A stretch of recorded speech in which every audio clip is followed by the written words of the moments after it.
Good afternoon and welcome to 360 Conversations, a new platform where we will be talking to various clients, focusing on their humane stories, finding out exactly what it is like on property and to understand the impact on business, staff, local communities, conservation, and any other related topics due to COVID-19.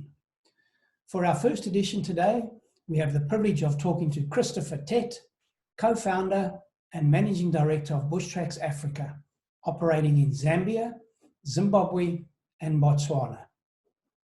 Chris and Samantha Tett launched Bushtracks Africa in 1997 in Zambia. 8 years later, in 2005, they established themselves in Botswana, and then finally, in 2009, they opened up in Zimbabwe, completing the golden triangle of Livingstone, Kasane, and Victoria Falls, giving them access to what they have always regarded as the most amazing wildlife area on the planet, known as the Zambezi Transfrontier Conservation Area. The size of the region is absolutely staggering, larger than Germany and Austria combined, and nearly twice as large as the United Kingdom. Over the past 23 years, Bushtracks Africa has established themselves as the premier operator and DMC across the whole region.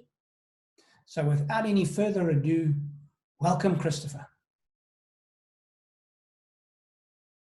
Yeah. Good afternoon, Chris. Lovely to have that wonderful image of you and the river behind you.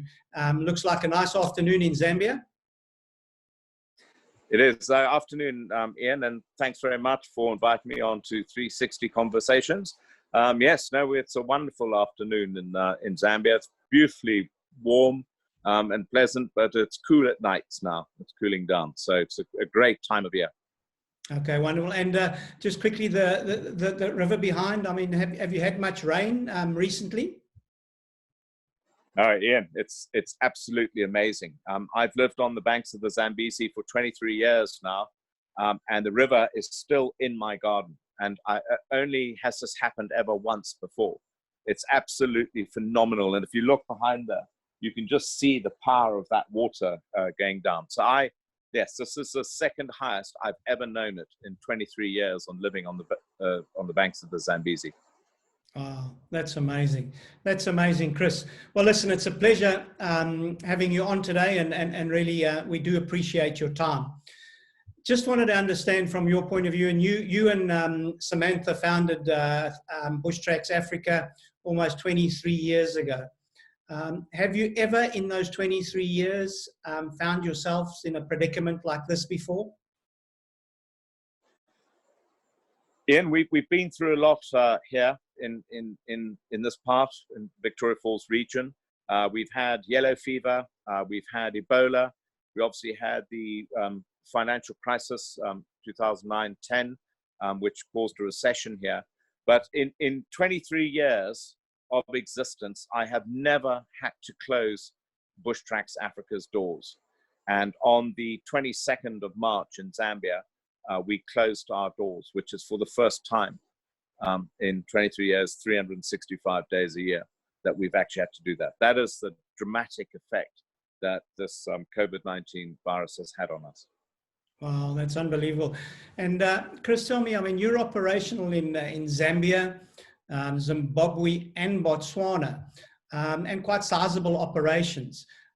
I mean, how is it possible all of a sudden where you've gone to zero income, but you've got three substantial operations to manage? Yeah, I don't know how it happened, and it happened so quickly. I think there was a great quote that came through that we've just been through the last week, which was more like a year. It really came upon us at a rapid speed. That suddenly the cancellations and business just completely drying up. I've got a very good team behind us, as you know, and they have worked tirelessly to reduce costs everywhere that we possibly can. So that we could mothball the three operations. And effectively, that's what we've done. We've mothballed Botswana. Of course, Botswana is in a very good position because the government are providing enormous assistance to us, which is fantastic. And in Zimbabwe and in Zambia, we've literally closed the offices. We sent all the staff home, and we've reduced costs totally across the board so that we can just sit this period out and wait for the airlines to start flying, the gateways to open, and then to resume business. Wow, wow, that's amazing. It is incredible how quickly it has all impacted us from a global point of view. And generally the staff, your staff, Chris, I mean, I know that Zambia, in terms of COVID-19, the infection rate has been fairly low. Have you had any of your staff that have been infected by it? No, we're very fortunate. We haven't had any member of staff in all 3 locations, to my knowledge, have been infected by the virus. Obviously, what did happen is as each unit shut down, Zambia on the 22nd, I think Zimbabwe on the 27th of March, and Botswana about the same time too, we sent all the staff home. We had already implemented measures within the office, washing of hands, sanitizing handles, door handles, and everything. That we'd actually already implemented that at the end of middle of March, but we sent everyone home, and we actually physically shut the offices. So the staff have not been infected by COVID-19. Okay, well, that's really positive news. And I mean, you have fleets of vehicles, you have magnificent boats, you have your I know how you like to refer to them, your beautiful train sets in both Zimbabwe and Zambia. I'm assuming those have all just been mothballed, and are they being maintained? How do you get away with that? Yes, well, I mean, before we parked them, we did a lot of maintenance on all our vehicles and our boats and on our trains. We tidied them up where we needed to do so, because, you know, when you're running, it's always difficult to do your inline maintenance, but we did all that and more. And then, in fact, today I was in the office, and we have a team that go around and fire up all the vehicles, take them for a short run. And we do that once every 2 weeks to keep that all running. And I don't know if you know, but a steam locomotive has to be fired up once a month. We have to fire it up, just make sure nothing's got into the tubes, make sure all the seals are holding for our boiler certificate, our certification. So we did that actually last week. We fired up locomotive 523, and tomorrow we'll fire up locomotive 156. So we fire them up, get them into full steam, move them forwards, backwards, check everything's working, and then shut it all down. And then 2 days later, we clean out all the smoke tubes. But that's, yeah, we've got a maintenance program in place that we do every 2 weeks for vehicles and every month for the train. Okay, well, that's great. And Chris, tell me, I mean, Bushtracks Africa have always done so much in terms of supporting local communities. And a lot of that is derived from tourism, from the business that comes in. I'm assuming with no business and no income at the moment, that's also affected. Are the local communities, how are they coping, or is there risks there? Yes, Ian. I mean, we're massively affected here. I mean, to date, there's been no incident of coronavirus cases in Livingston that we know of. I mean, there's none officially recorded here. But the economic impact that it has had on us has been really catastrophic. It has been very dramatic. And obviously, we supported a lot of organizations, particularly in education. And we don't have, you know, clients. We're not getting the through flow where people are going to visit these schools and so on. However, we have switched now to the needy, the vulnerable. We're down to supplying food, you know, and basics, necessities to the vulnerable, the elderly, and the children and so on. So that's been our switch and focus, rather than education at this time. Brilliant, Chris. And tell me a little bit about conservation, because I know through the Elephant Charge, again, Bushtracks Africa, very involved. There's been lots done for conservation over the years, and it's something that's critical to all wildlife areas. are the wildlife? I mean, I've heard stories sort of all around Africa, but do you believe that there's risks in terms of poaching in the wildlife currently? Yes, yeah. Yes, definitely they risk. I mean, just the presence of tourists and guides in game parks and lodge staff and delivery vehicles going back and forth and so on is very positive. And, you know, it keeps people at bay. They think twice about going into park. Of course, that's not happening now. You know, all the camps and lodges have shut down. There's no staff, guides, or tourists, for that matter, going in or through the parks. So the incident of poaching is inevitable. It's going to increase. But we have amazing, we got the South Luangwa Conservation Association, we got the Lower Zambezi Conservation Association, and a little one here in the Musatunya Game Park. And, you know, what we're all doing as operators is trying our best to plug together. And if someone has a plane and they can donate some time flying over a park to do spotting, anti-poaching type patrols and stuff, then that's what we all do. So everyone's sort of pulling together like that. But it is of a great concern, because also places like Lower Zambezi Conservation, they require funding, you know, to keep their game scouts out on patrol, and that in itself is a challenge. Exactly right. Real big worry. And as the world, you know, takes a break from everything at the moment, have you noticed changes in the local environment in terms of the fauna and flora, and just without people being around, and less pollution? Ian, that's interesting. I mean, we live in a very, very wild spot, as you can see. I mean, my neighbors are hippos and elephants and crocodiles. So I haven't seen a visible impact in and around where we live, because we live on the outskirts of a game park, and it is very wild here. So animals have right of way, and it always has been the case here in Livingston and Victoria Falls and Kasane.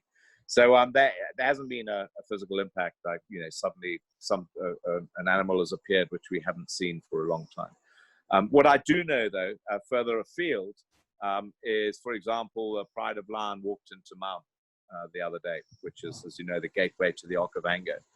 I've just received a WhatsApp from my partner who's currently in lockdown there, and that's amazing. You know, that has happened. So clearly, with less activity going on, animals are thriving. Okay, brilliant.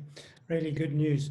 And then, do you feel with, you know, I think originally when we all went into this, it was going to be 3 months, and then it was going to be 5 months, and we might see something in October, and now it's getting longer and longer till we might bounce back. Do you feel in any way your business is at risk, or are you comfortable that you'll be able to see this through? Ian, that was a terribly difficult decision to make because of the massive uncertainties across the world, and you know, no one can answer the basic question of how long is this pandemic going to go on for, and when will business return? So as Bushtracks Africa, we made the very hard decision to take a long-term approach. We effectively have written off 2020, and we have restructured each business, Botswana, Zimbabwe, Zambia, and Central Reservations. It has been very, very, very, very tough, and obviously, you know, some members of staff we've had to let go, but we've done it so that we believe there won't be any business until maybe possibly Christmas, even beyond that. And when it does come back, we will be in a good position to take up the mantle and start again. So effectively, we've mothballed the 3 operational bases, and so that we're ready for when it does come back. Central Reservations is very much still there. They actually are still very busy. So one aspect of Bushtracks Africa, which is still they're very busy and working, are our consultants as they move bookings, refunds, and you know, try and generate new business, which is for 2021. Okay. And Chris, there's been talk about creating sort of regional bubbles.